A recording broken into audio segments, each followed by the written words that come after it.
Oh, so Janet, you applied, unknown to me, you applied for unemployment. That is definitely something to be concerned about. Well, I'm hoping, Janet, you got the extra dollars each week. No, I I'm, think somebody applied for unemployment I on her know. behalf. I'm Okay. kidding. That's a joke. Yeah. Oh, too bad. Yeah.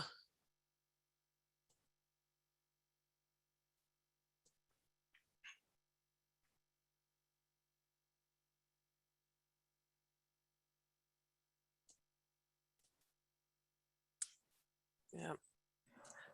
And you definitely want to clean up when you have suspected identity theft. Oh, wow. All right. So again, welcome everybody. Feel free to type in the chat where you are from and why you are concerned about identity theft. And we're going to go ahead and begin today so that we are respectful of your time. So thank you for joining us with Identity Theft Be Aware. We appreciate having you here. So we're going to do a quick poll, and our poll is just, why are you participating in today's webinar? Is it for personal use, for professional use, or for both personal and professional use? So the poll is open. If you'd be willing to do that, we'll give you a few moments.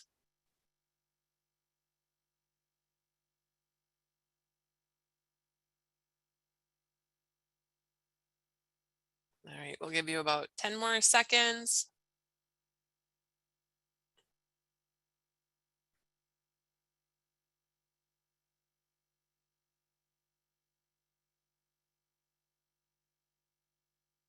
All right. And we will share the results, and most of you are here for both, well, actually for personal use. So that's excellent. This is definitely one, unless you work with people and help them do financial counseling and that kind of stuff, to be able to, it affects us more personally than professionally typically. And quite a few of you are here for both reasons. So thank you for being here today. We just kind of like knowing who our audience is and why you're joining us. And again, if you have questions, feel free to type them in the chat. We are your educators for today. Myself is Samantha Roth. I work in Scott and Carver counties. And joining me is Sarah Kroymans, who is a regional educator based out of, I don't remember what office because it's been a while since we've done a. I am located in our Morris office, so West Central Minnesota. All right, so that's where Sarah's from. Shockingly, I don't remember where everybody's from.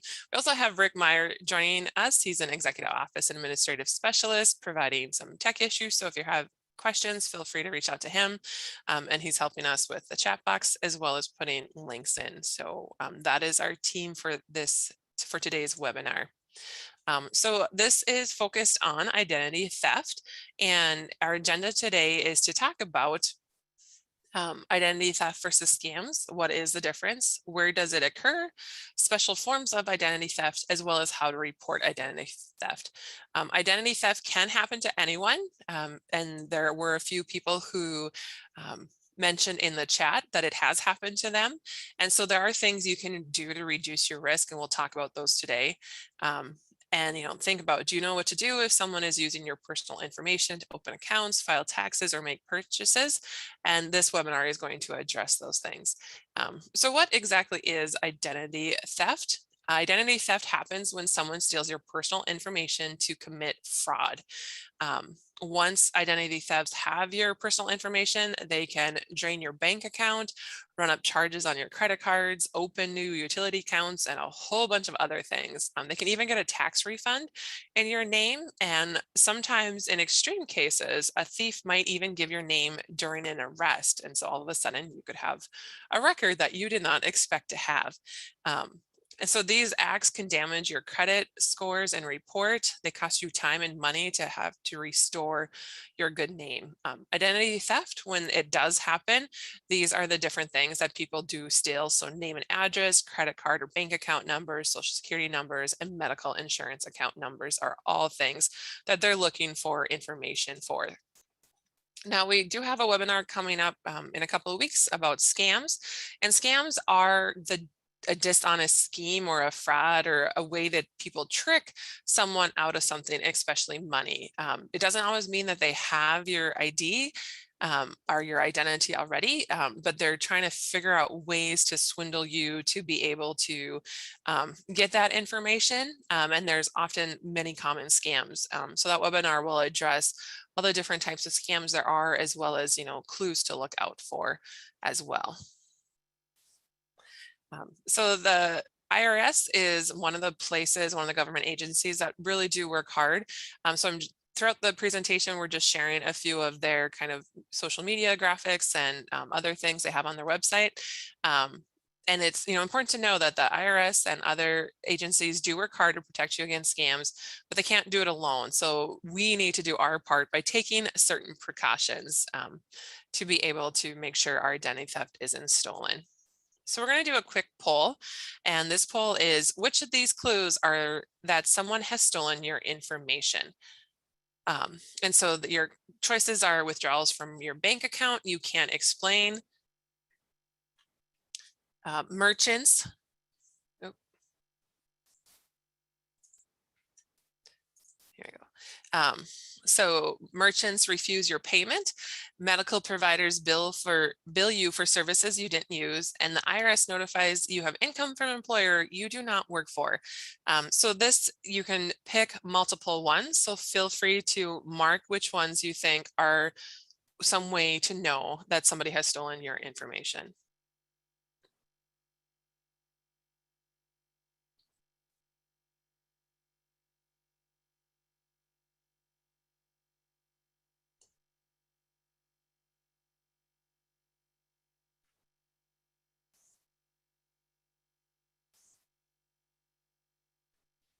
Okay, we'll give you about 10 more seconds for those of you who haven't answered yet to put in your choices.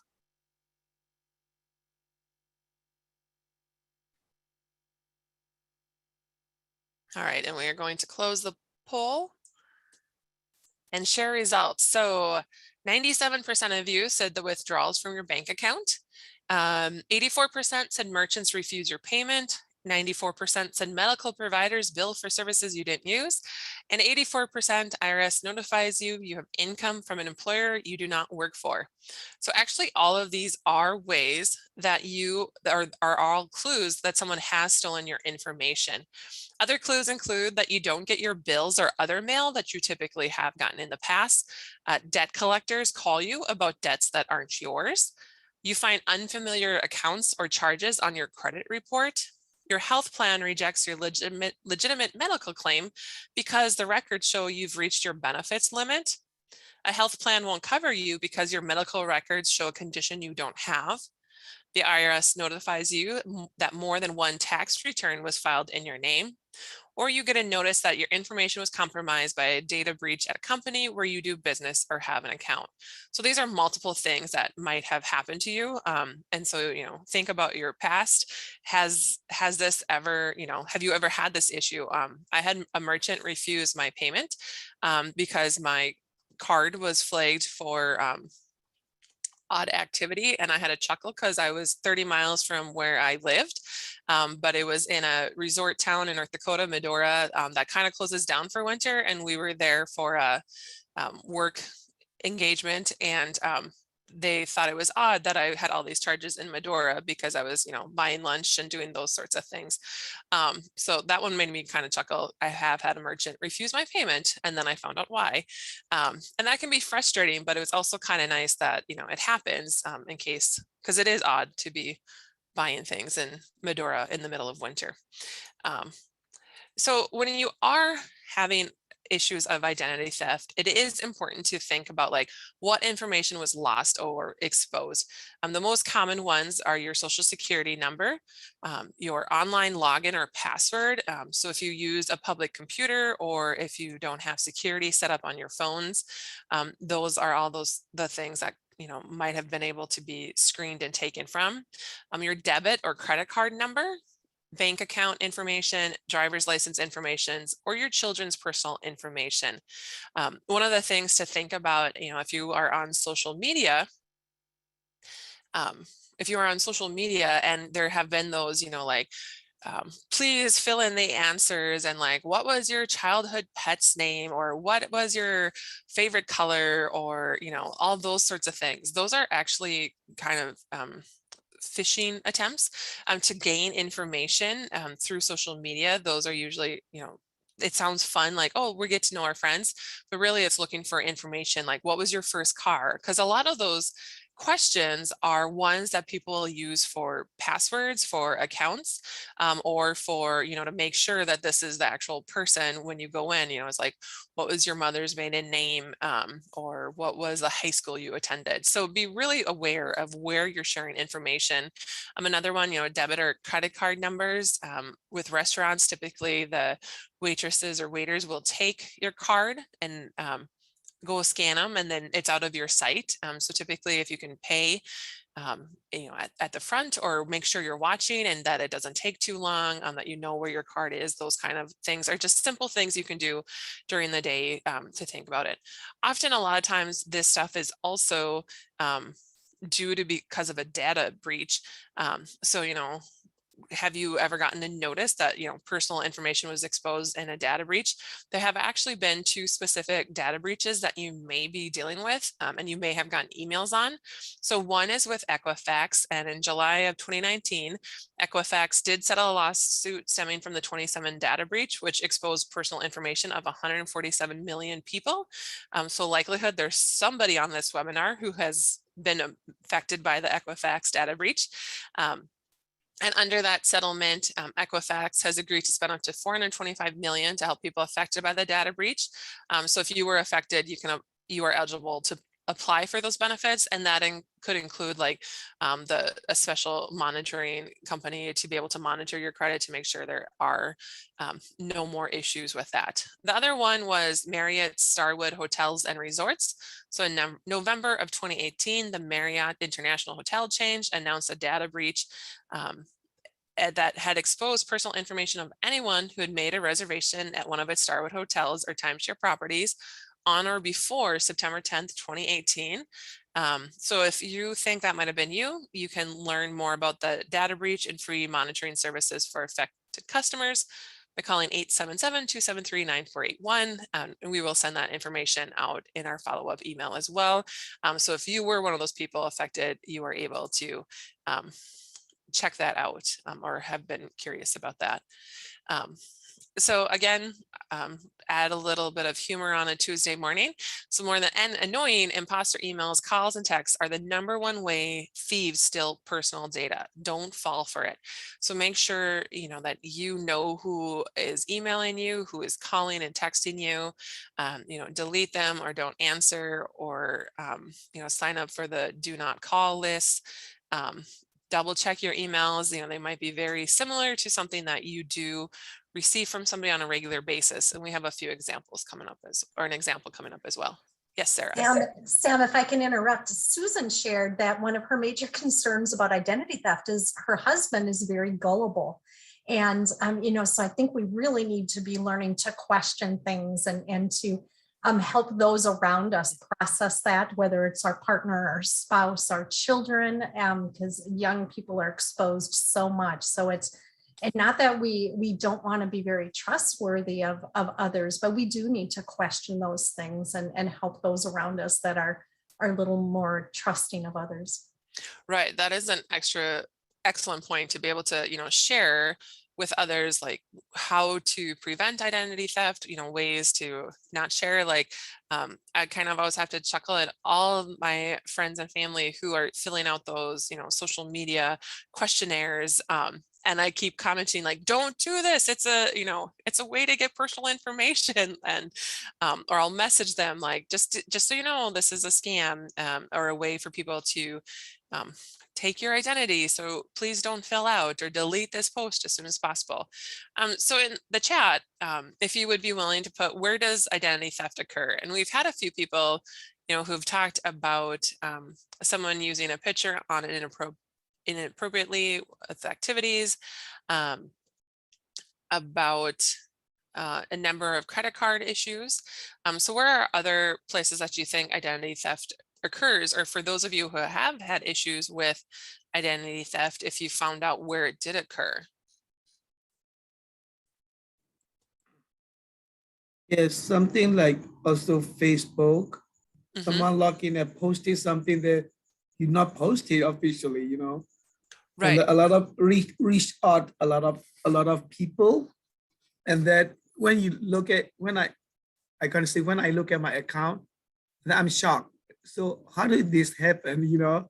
Mhm. And because of that, also because we use email and phone number at the same time, and then they dated you with your phone number and your email, and then you never date anyone, you know. And then Mhm. they reserve the hotel for you, preserve like they reserve the book, like they book in the hotel for you this day, and everything. So it seemed like somebody already have my information. So do this. So Right. it is scary and also danger for many issues, you know, also for political activities. So I kind of Mhm. a little bit concerned. And I already registered my phone to do. Okay. Well, that's good. Yeah, to do the registrating the do not call number, but it also feels like sometimes it doesn't work. That it seems like until they can figure out a new way, people who are trying to steal identity theft and scammers are able to come up with multiple loopholes, and those who are trying to prevent it, it takes a there's kind of that leg to be able to um, prevent that. And so, you know, most commonly, like identity theft occurs for a lot of people when they're traveling. We may not be as aware because we're enjoying ourselves and having a good time. And so we're not paying as much attention, you know, even forgetting like, oh, I didn't get my credit card back from the waitress and we got up to leave, or, you know, we lose our wallet somewhere. You know, if we're in businesses, there's oftentimes that employees, you know, have access to our card and, you know, can take a quick picture or a quick rubbing or run another, you know, information so that they have our credit card number and they know our zip code because they ask for that. Um, you know, so those are typically where identity theft occurs. It also occurs just when we're using our computers or our phones and we're not, you know, paying attention that somebody can scan those and find identifying information as well. So there's a couple of different places that typically it happens. So I've mentioned your computer and phone. There's often phishing emails that are sent, and as well as like our passwords are not very strong. So on our computer and phone, it's really important to make sure to use security software and to make sure that it updates automatically, because those tools, and make sure that it includes virus, malware protection, and a firewall. Um, Use encryption programs to protect sensitive digital data. It's also important to think about like treating your personal information like cash. You don't want to leave it lying around. So, you know, if you have a money clip and you have a credit card or debit card on top of your money clip, and you know, take that out and you just have it sitting there at a restaurant or at a business when you're looking for something, you know, that it doesn't take somebody that long to just snap a quick picture to be able to get that information. So don't leave it laying around, even when, you know, friends and neighbors come over, if you're hosting a gathering pre-COVID and after COVID, um, and you have and different identifying information laying around, like we may not know people as well as we hope so, or somebody gets in a financial pinch and they're looking for ways to be able to get out of it. Um, Make sure to use strong and unique passwords. And if you have issues remembering, they do have password managers that are able to enable you to have a variety of different um, passwords, and then assist you in remembering that one. Use multi-factor authentication when it's offered. You know, with the University of Minnesota, we have to use Duo, which, you know, acknowledges, yes, we are trying to log in and we are employees of the University of Minnesota and we want access to Zoom or Gmail and that kind of stuff. And that does, some banks and businesses do have that, or online accounts as well. Give personal and financial information only over encrypted website. So you want to make sure when you're on your website that to know that it's secured. Some of them have the little lock. And so if it's closed, it means it's secured. If it's open, it means it's unsecured.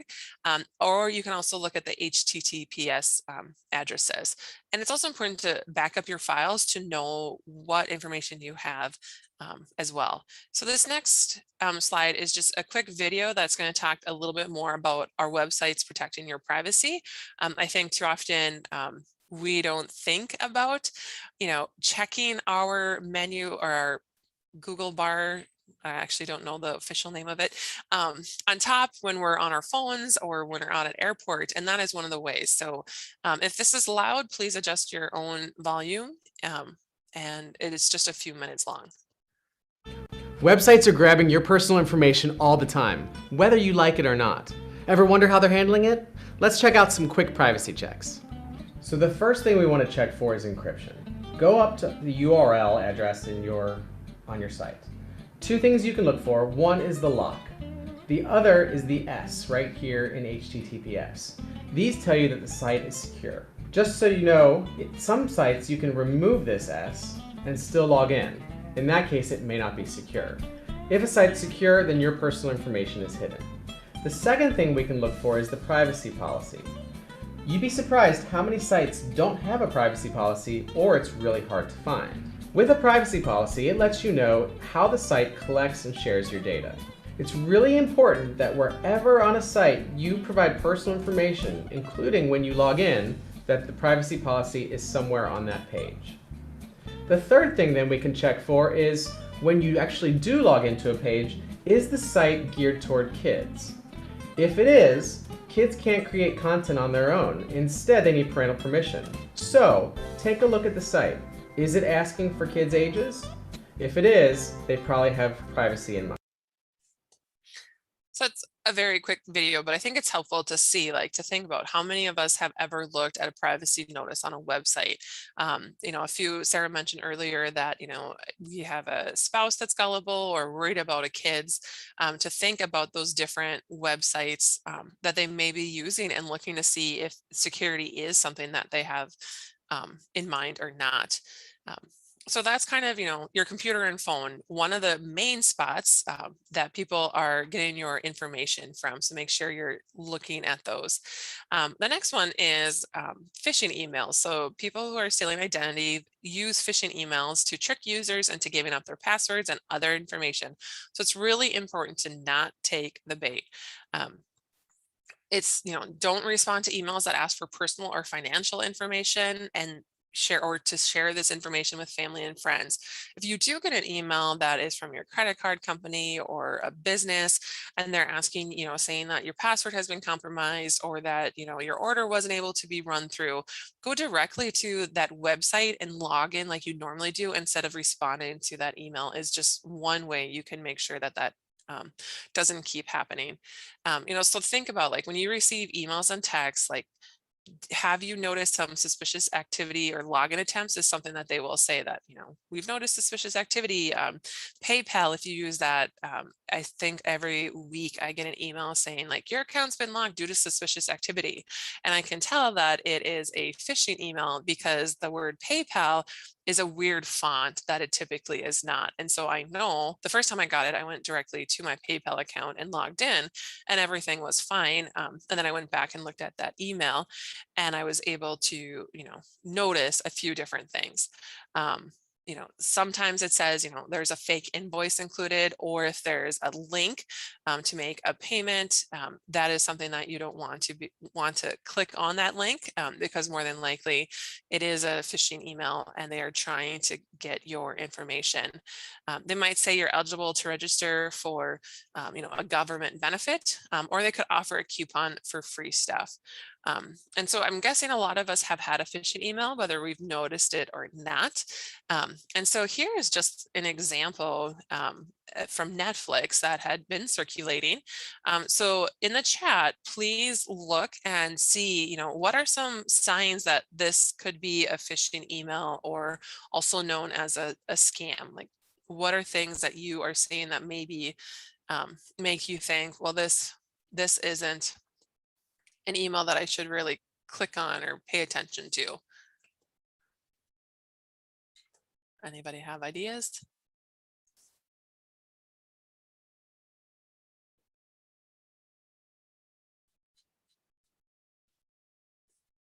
So the greeting, hi dear, yes. So if you notice right here, good eye, Susan, is that it's hi dear, comma, and we didn't white out a space where it said hi dear Sam or whomever. And so typically, when you are with a business, they are going to have a system to be able to, input people's names. So it should say, hi Samantha or dear Samantha, not hi dear. So that is one. Center is spelled wrong. You're right. So that is another common thing they'll do, is to just misspell a word or spell it, it's still center, but it's in a different format. You can spell center this way. You can also spell it the correct way. So yeah, that is one, too. Your Mac computer has been hacked. Yep. And yep, center is the British spelling. Yeah, so as we're looking at it, it has update account now. That is that kind of link to be able to get your personal information. They did use Netflix's actual logo and header as well. So like when you first do a quick glance at it, you probably wouldn't think that anything is wrong. It also says your account is on hold because of a billing problem, but it doesn't exactly say why that is. That generic greeting, of hi dear, and that's not typically how a business is going to address us. It's either going to be dear Samantha or hi Samantha. They're not going to use a very generic greeting or no greeting. And again, it invites you to click on an update for your payment details. It also says your friends at Netflix, and I don't know if I've ever had a Netflix email that's how they sign off on. The other thing is that they do have a phone number. I know it's very, very blurry on this, but we also don't want to call that phone number. We want to go to the Netflix website and make sure and call their phone number, not this one, because that could link us to the scammers who are trying to get our information as well. So we want to be very careful because upon first glance, I think most of us would have fallen for this unless we looked at it. Yep, and somebody just mentioned also check the email address is actually where it comes from, especially the domain, and that is good too. So the email address isn't included on here, but just look for something that's a little bit different, or maybe it says, like it is from, if it's a work email, that your manager has sent you a report, and then you look at that email address and it's not your manager's email address, it's something super random. So that's a good reference to check the email address to see if there's anything different from that. So if you do report, or if you do expect something that is phishing, for some people there is, I work for a county, and in our county, we're able to just report that this is a scam or a email that we are not clicking on. And sometimes it's a test from the county, and sometimes it's a real phishing attempt. But you can by email, you can forward it to the anti-phishing working group at reportphishing@apwg.org. Or if you get a text message, you can forward it to spam, which is 7726. To report it. You can also report to the Federal Trade Commission, and typically they'll send updates if you subscribe to their listserv of the latest phishing attacks and scams that are coming up. So those are different ways that you can report phishing. The more people report, the easier it is for the people who are protecting us or trying to protect us to be able to take some action, because then they're aware of all the different phishing and scam attempts as well. So it's kind of come up a few times in chat, I've noticed. There was some talk about passwords. It is really important to remember to create strong passwords. I think often we want to have a password we can remember, and we use the same password in multiple settings, and that can get us into trouble and make it very easy to take our information. So try to use long phrases that you can remember combined with different characters and numbers. So I love their example, something you can remember at 30. So your favorite number or different numbers, and go from there. Try to use a different password for each account and use the password manager as well, because then you just need to remember the password managers, passwords, and account information, and then that can log you into everything else. When possible, don't use your email address as your login ID, because think about how many different places you've given your email address out. And use two-factor authentication whenever it's offered. It may feel annoying to always have to, grab your phone before you check your email and say, yes, this is me. But it's also important because, it comes up, or at least ours comes up with, where we're located. And I've had Duo pop up and it said I was located not in a place I was. And so I didn't approve that one because I wasn't sure who was trying to get into what. Most financial institutions and social media and email providers do offer multi-factor authentication options, and it is possible that you've already opted out of it. So go into your settings if afterwards and see if you can find where that is. All right, so there are also some special forms of identity theft, including tax identity theft, child identity theft, and medical identity theft. And so we're going to cover a little bit about both of those, just so you're all aware of those special forms. So criminals will pose as the IRS to scare you into releasing personal information and financial information. Don't fall for the common tactics of a scam crow. So be on the alert. That's my little punny joke on a Tuesday morning. So tax identity theft. It is possible that you may get an alert when somebody has stolen your personal information, including your social security number, to file a tax return and claiming a fraudulent refund. Because of the pandemic, millions of Americans lost their job temporarily and received unemployment benefits issued by state agencies. But criminals did seek to exploit the situation, filing for fraudulent unemployment benefits using stolen IDs. So, it's really important to make sure you're paying attention when you file your taxes, to make sure you don't get, here's your unemployment compensation for the last year or so.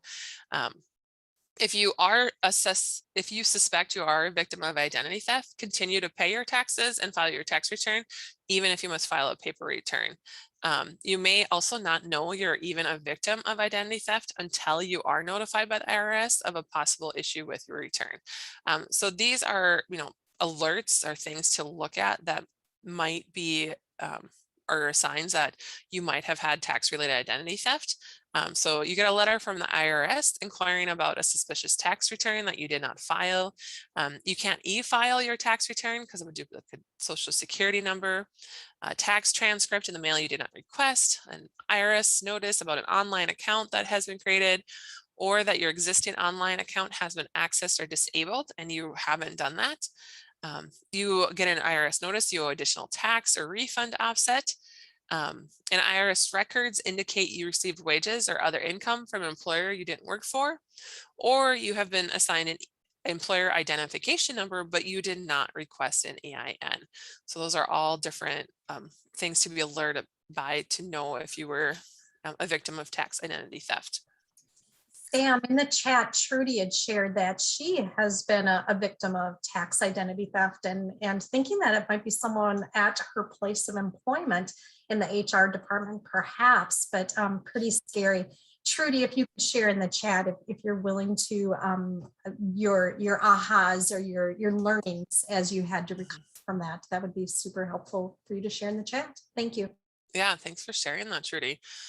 So last week we did have a child identity theft webinar. So this information is from Dr. Betts Hamilton, who is the assistant professor for South Dakota State University. And it's just, 1 million children were victims of identity theft in 2017. An estimated 25% of children will be identity theft victims before turning age 18. And 30% of those perpetrators steal the identity of a family member. It is also a very underreported type of identity theft, so prevalence data is difficult to obtain. And parents are the number one perpetrators of identity theft. And Sarah, I didn't realize this was your granddaughter. That's Yes, yes, funny. I had to add a picture of baby Nellie's. Yes. But we're not sharing any personal information about her. No. No, other than she's adorable. So yes, Sarah's granddaughter, that's cute. So it's something that I always think it's important, if you are a parent, to be aware of who has access to your information.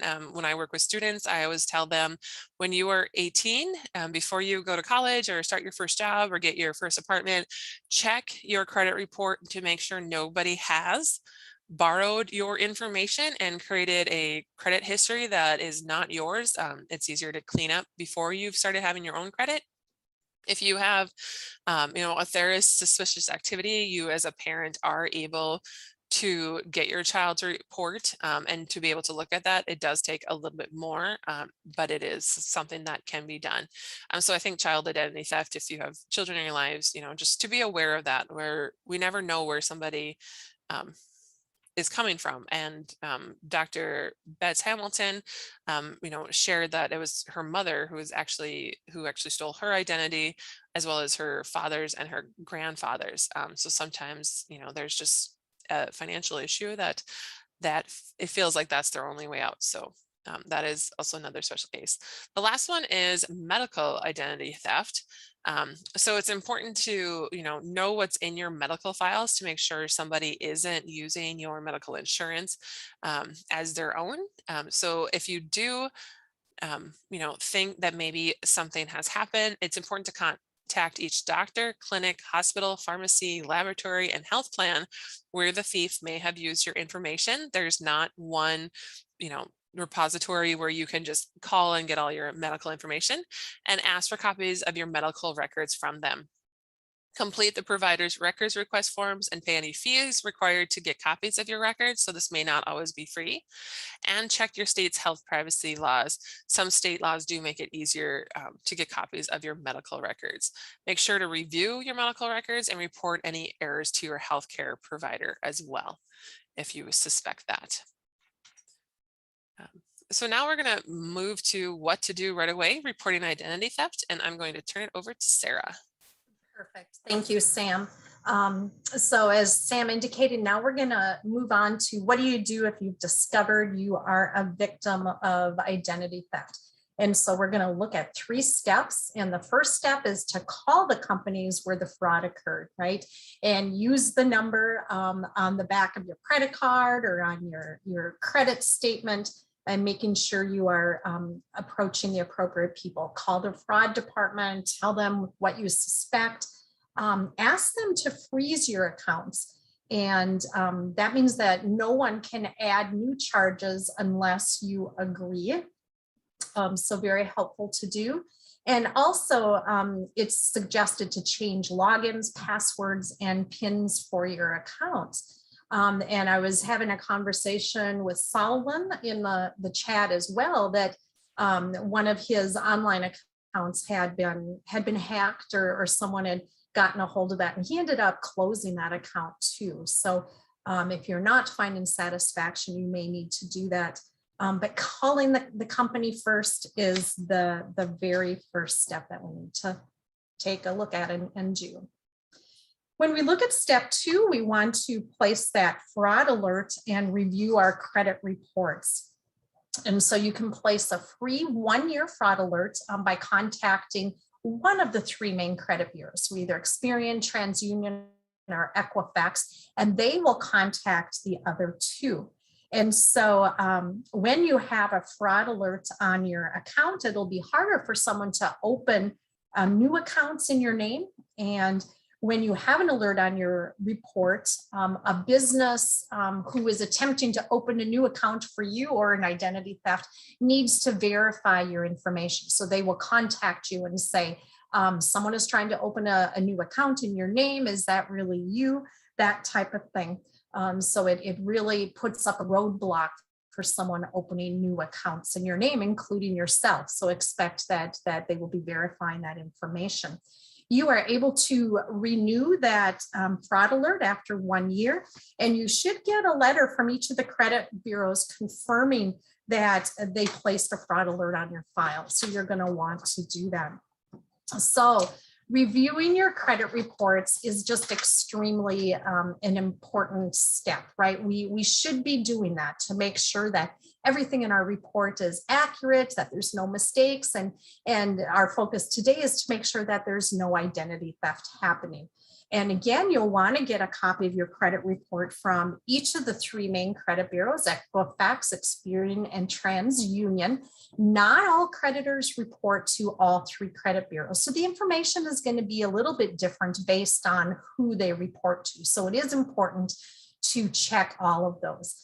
Now, yes, you can go to each of their websites and you can order and pay for a credit report, but we are all able to get a free copy of our report from each of the 3 credit bureaus at annualcreditreport.com. So this is the only government approved free site to do it. They're not going to have you sign up to have them monitor your credit. You're not going to have to give them a credit card number or anything like that. And so definitely this is important to do. During COVID, typically we're able to get a free copy of our credit report from each of the folks on an annual basis.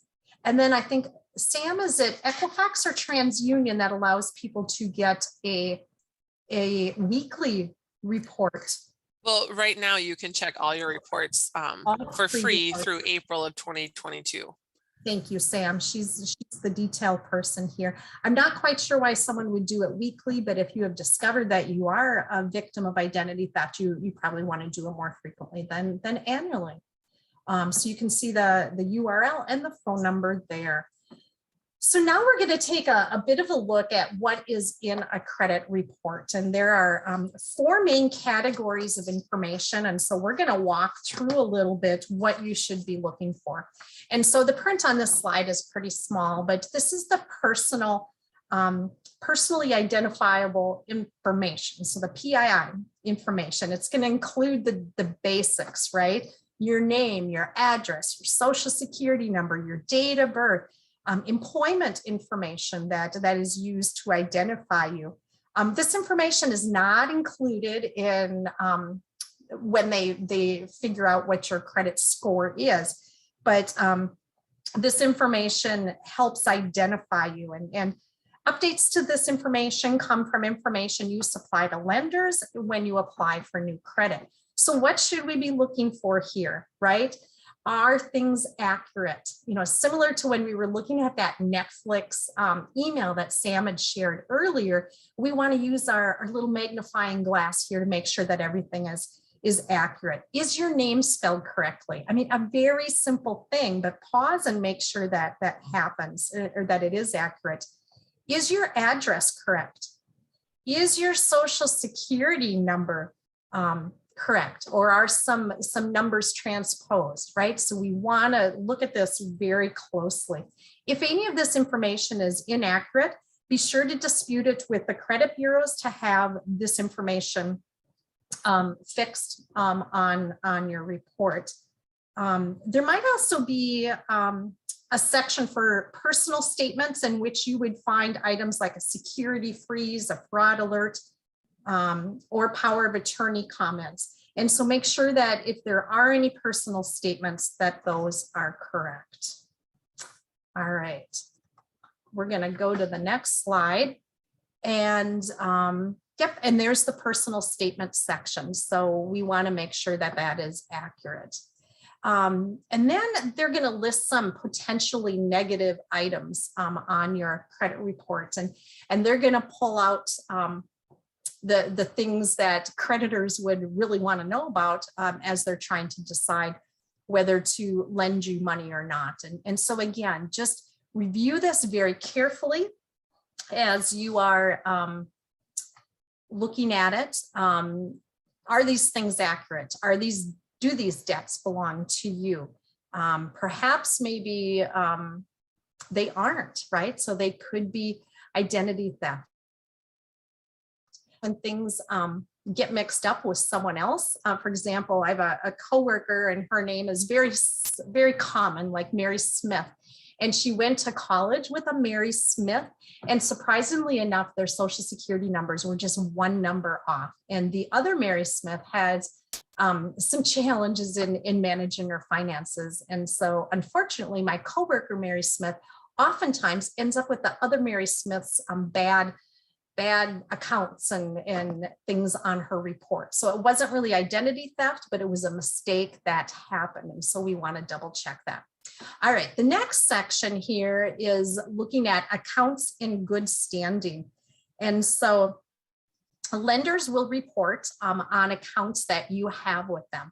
And so again, not all creditors report to all three credit bureaus. So this information could be a little bit different on every report.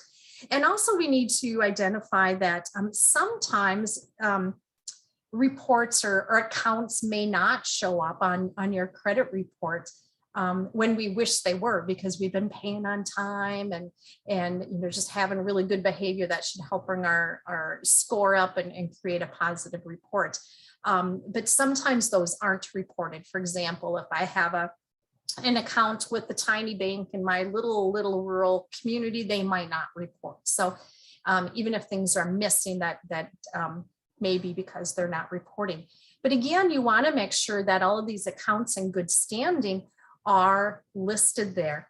And surprising, last week when Dr. Betts Hamilton, her first name is Axton, did her webinar last week, she shared that when she checked her credit report, they found that the identity thief had actually made payments occasionally on some of the things that she had taken out in her name. And again, it was her mom. So it was really a sad story.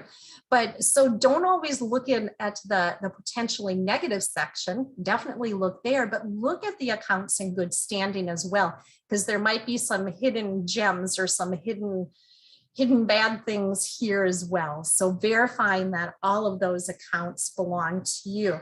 And you'll also just want to look at all of the details, right? Because they provide so much information there.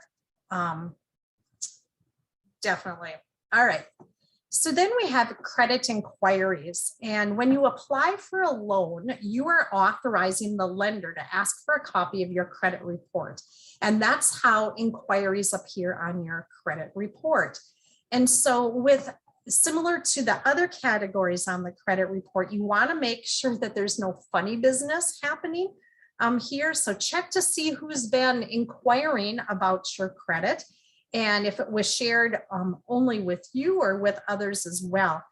So your credit report will show the name of the creditor who's requested that information, their business type, the date of the inquiry. And if you see anything suspicious, right? So a business you've never connected with, or if you're confused why a certain company has been asking for your information, check with the credit bureau and ask them what sort of action to take with that.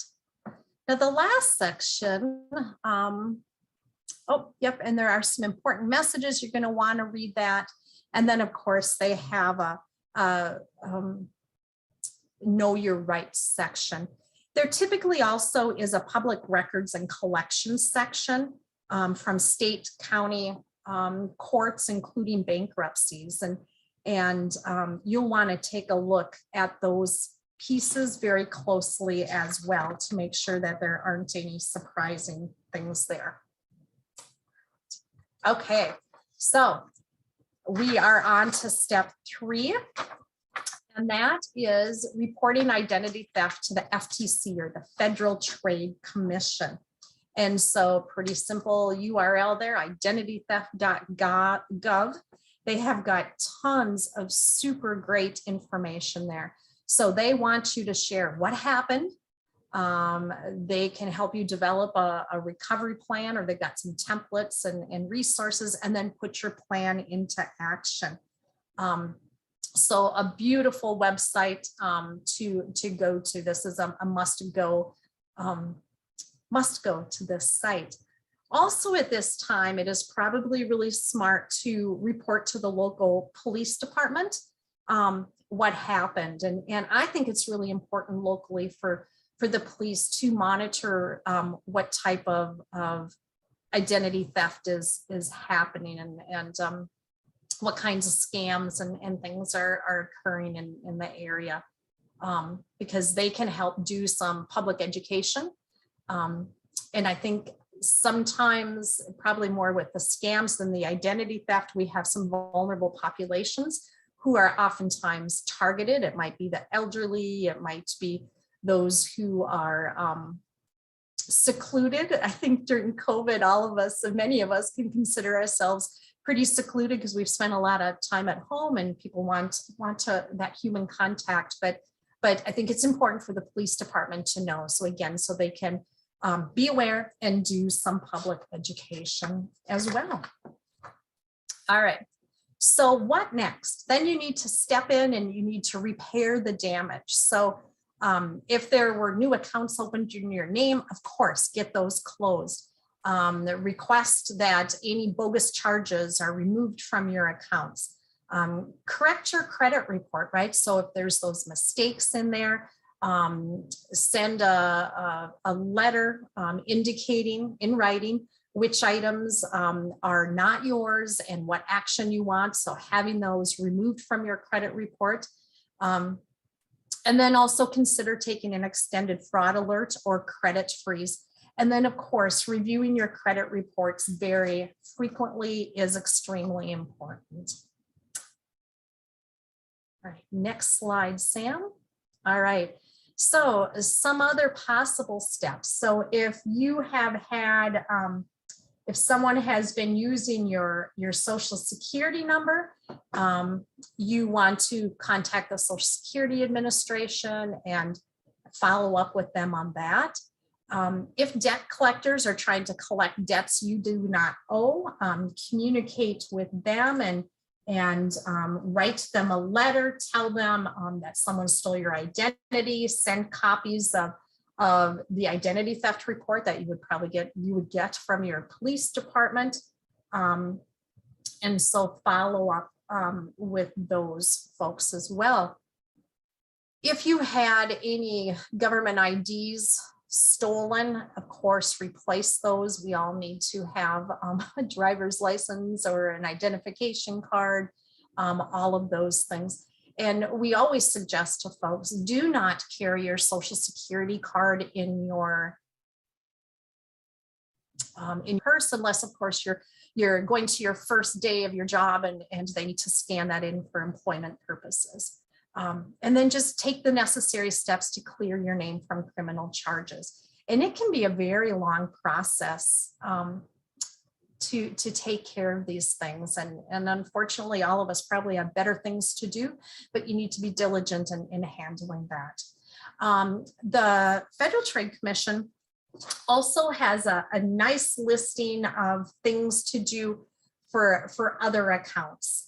So for example, if there has been fraud or identity theft where someone tried to use your information to set up a cable account or electric, water, or other types of utilities, contact that service provider, again, telling them that someone stole your identity, ask them to close that account. And then on the FTC website, they give you additional steps that you can take and resources. So for example, the Public Utility Commission helps people out with that. And then as with everything, when you're trying to recover from identity theft, keep a log, probably just get a notebook or a tablet. And every time you talk to somebody, document the date, the phone number, the email, who you talked to, and what the conversation was. So similar to with the phones, contact that company. And then there is the Federal Communications Commission that can help address some of those issues. The government benefits, that one's really scary when I think about that, but go directly to those agencies that are offering or that provide those benefits. Again, tell them about the identity theft. Ask what you need to do to fix the problem, and just follow through with that. When we're looking at checking accounts, right, we're going to go right to that financial institution, whether it's my bank or my credit union, or the bank or credit union that I've never done business with, but someone tried to open an account in my name. You can also order a free copy of a check systems report, which compiles information about your checking accounts. And so at the FTC, again, there are links on how to do that. And if someone is writing bad checks against your account, again, contact your financial institution and take care of those. Student loans, similar again, I would follow up with U.S. Department of Education, Office of Inspector General. So a long name there, but we want to go as quickly and as highly as possible to report these problems and get them taken care of. When we are looking at apartment or house rentals, ask the landlord who rented the property to the identity thief what tenant history services they use. So typically landlords will do a credit check or a background check, and they oftentimes do that through a company. So you're going to want to find out what company did they use and get information cleared up there. Also, asking for a copy of your tenant history report is important. Ask what steps you need to correct that fraudulent information. Investment accounts, very similar again, when we're working with our financial institutions, or contact that broker or that account manager. And bankruptcies. Wow, bankruptcies can hurt our credit scores pretty quickly and for many years. So you can write to the U.S. trustees in your region where the bankruptcy was filed. Again, describe the situation, provide proof of the theft through that document that's provided by the police department. All right, Sam, we're gonna buzz through because we've got just a few minutes left here. Sam realized, and I hadn't realized, that this week is Charity Fraud Awareness Week. And so helping us really be aware of things. And I think as we're ramping up for the holiday season, we all just need to be really diligent in watching and taking care of things. The IRS has a dirty dozen list of scams that warns of fake charities. So check out the IRS website for more information. All right. Whew. Any questions? If folks have questions, go ahead and put those in the chat. And I'm going to have Sam watch those as I go through the last few slides here. All right. So if you are in need of a certificate of participation to document this professional development, we can provide that for you.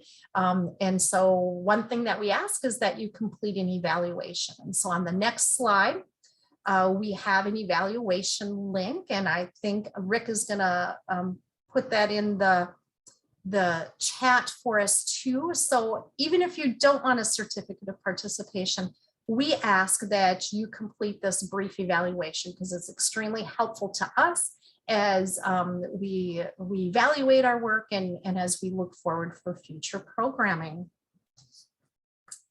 All right, this was, I think, the second webinar in our identity theft series. And so we have 3 more coming up next week: financial exploitation of older adults. Sam had mentioned the November 9th scams piece. And then if you are a Spanish speaker or if you work with Spanish speaking folks, invite them to the December 2nd, how to avoid scams in Spanish. We also have some fun webinars related to health and nutrition on what's for dinner, our Minnesota communities and you. So it's learning about a variety of different communities in our state. This afternoon, come learn about military families in Minnesota. I'll be on that webinar as well. Next page, Sam. And then our Spanish speaking colleagues are also providing other Spanish or webinars in Spanish. So creating a healthy learning environment if you've got children in school, bullying, the scam one again. And then in this together, supporting the needs of families and communities. So looking at college parents' perspective of COVID, diets debunked, the Sacred Spirits promoting youth mental health. That is one of our most popular right now. Registration numbers are climbing, I'm excited to be on that one. And then making sense of it all. We have a Money Moments webinar this evening, so you can check that out. And then another super cool one on using American Indian legends to teach financial education with kids as well as adults. So I'm not seeing any chats or comments in the chat. We invite folks to connect with us on social media. So Facebook, Instagram, Pinterest, Twitter. We've got a variety of videos up on YouTube. Also check us out on LinkedIn. And then we also, through our University of Minnesota Extension Center for Family Development, we have a family news e-newsletter. So you can subscribe to that if you're interested in staying in touch with us. All right. Thank you, Jolene. So good to see you. Thanks for joining. Thank you, Susan. If anyone has any final questions, definitely connect with us. Rick just put a link in the chat. It's a z.umn.edu/ID theft links. That includes all of the links from the PowerPoint. So Rick, thanks for pulling that list together and sharing that. So we encourage folks to grab that URL and stick that somewhere safe so you can reference the different places. We'll also send a follow-up email with a recording of the webinar when it's ready. It does take a couple of days. And then as well as the links, the information that Rick shared and anything else we may have missed. The process that will happen this time around is we will send a follow-up email probably with a PDF of the PowerPoint and the list of links that Rick put together. A month following the end of the webinar series, we are going to send a follow-up email. And so that will be a month after the last one. I'm not even sure. It's, I think, in January that will go out. And